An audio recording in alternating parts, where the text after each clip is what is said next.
I'll ask the Minister for Justice to resign. Thank you, Taoiseach. My honest view, I think vetting is important, but it's overstated. The Social Democrats, please. Deputy What does vetting Sinead actually mean? Taoiseach, resume What does it actually Thank produce? you. It's quite limited actually what it does, but by God, there's backlogs everywhere. Deputy Sinead Gibney.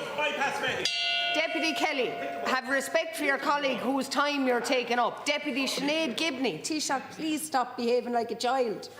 Deputy Gibney. Taoiseach. This back and forth. It's not out of order. When I hit the bell, I ask you to resume your seat when your time is up. Deputy Sinead Gibney.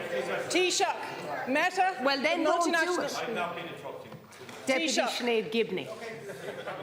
Taoiseach, the multinational tech company Meta. I haven't yet, but what we seem to have this morning is a playground. So I'd ask everybody to conform and have respect for the members whose time you're taking up.